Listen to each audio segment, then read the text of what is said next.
नमस्कार साथियों, आप सबका एक बार फिर से स्वागत बा हमरे चैनल धार्मिक कहानियाँ में। आज हम आप सबका अवसान माता का एक बहुत सुंदर कहानी सुनावे जात हई। तो बोला अवसान माता की जय। एक सास बहू रही। सास घर के बाहर के पूरा काम करत रही और बहू घर के अंदर के पूरा काम करत रही।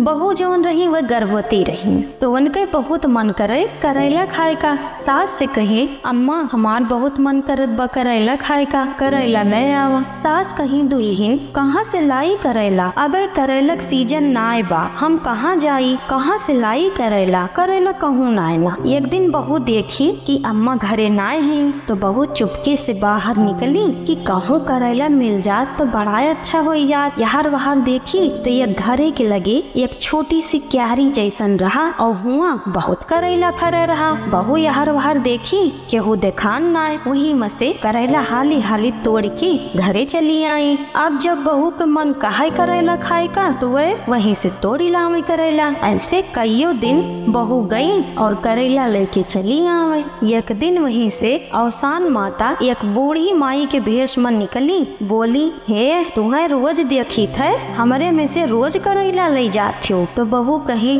हाँ हम पेट से हई तो हमार बहुत मन करत है करेला खाए का, यही खातिर ले जाई थे। तो बूढ़ी के भेष में अवसान माता कही, अच्छा जवन मांगब वो हमें देबो। बहू कही, काव चाही? तो बूढ़ी के भेष में अवसान माता बोली, एक शर्त बा, जब तोहरे बच्चा हो जाए तो तू वो बच्चा का हमें दे देबू, तो तू रोज करेला ले जा। बहू कही, ठीक बा। अब करेला के लालच में शर्त मान गई। 8 महीना बीता, 9वां महीना लाग। एक खूब सुंदर के बेटवा बहू के भय। अब बहू करेला तोड़े ना आवती, लागत बा कौनो बच्चा हुई गे का। अवसान माता सोचे लागी। बुढ़िया माई के भेष बनाए के गांव में आई तो पता लाग कि बहू के बेटवा भय बा। तब अवसान माता बहू के घरे गई। कहीं सुनन तोहरे बेटवा भय, जवन शर्त हारी रहो भुलाई गऊ का, लावा बेटवा हमें दे दे। बहू कही, हाँ हमरे बेटवा भय बा, लेकिन अब ही हमरे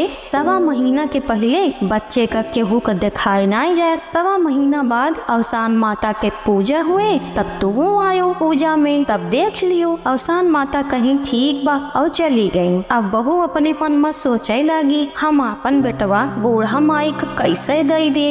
यही सोच विचार में बहुत दुखी हुई के बैठी रही। इतने में उनके सास आई। कहीं, का भदुलहिन रोवत काहे बाटू, कोनो परेशानी हुए तो हमें बतावा। सास के इतना पूछता बहू और रोवे लागी। कहीं, अम्मा हो जवन आज बूढ़ा माई आए रहे और नहीं से हम एक शर्त हारी है। सास कहीं, दुल्हन क्या शर्त? कहीं, अम्मा हम वो नहीं के घरे के लगे एक छोटी सी क्यारी रही, वही बहुत करेला फरा रहा। एक दिन हम तुम्हारे चुप्पे से बाहर निकली रहे करेला हेरे, और हेरत हेरत उनके घरे पहुँच गए जहाँ करेला फरा रहा। वही में से कईयों दिन करेला तोड़ के लावत रहन। एक दिन वह हमका पकड़ ली। हम बताएं कि हम पेट से है, तो वह कहीं जौन बच्चा हुए हमका दे दियो, तो तू रोज ले जा करेला खा। यह शर्त बा अम्मा, अब हम काव करी, हमरे कुछ सूझत नाय बा। आज आए रही मांगत रही, हम कहे 1.25 महीना बाद अवसान माता के पूजा हुए, तब तू आयो, तब ले जायो। देखत देखत 1.25 महीना के दिन बीत गए। अवसान माता के पूजा के दिन आए। पूजा के सारी तैयारी हो गए। 7 सुहागिन आई। अवसान माता बुढ़िया माई के भेष में आई। बहू सास से कही, अम्मा काव करी,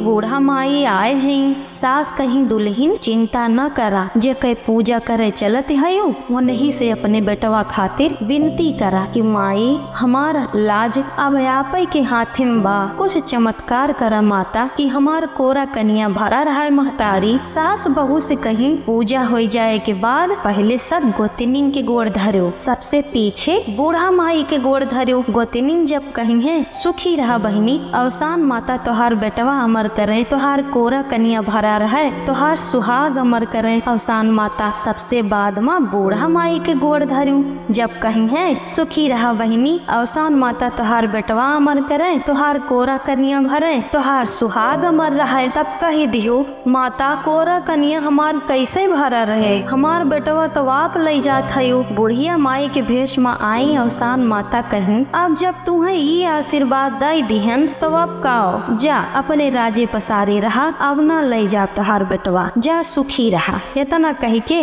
अवसान माता अंतर ध्यान हो गई। तब सब जान गए कि बुढ़िया माई ही अवसान माता रही। सब अवसान माता के जय जयकार करे लगी। जैसे अवसान माता बहू के दुख दूर करके उनके जीवन खुशियां से भर दी, वैसे ही अवसान माता के कहानी कहे वाले सुने वाले सबके दुख दूर करके सुख शांति दिए माता रानी। तो प्रेम से बोला अवसान मैया की जय, अवसान माता की जय। अवसान माता की कहानी पसंद आए हुए तो हमरे चैनल धार्मिक कहानियां का सब्सक्राइब करा, वीडियो का लाइक करा, शेयर करा और कमेंट में जय अवसान माता जरूर लिख दिया। धन्यवाद साथियों।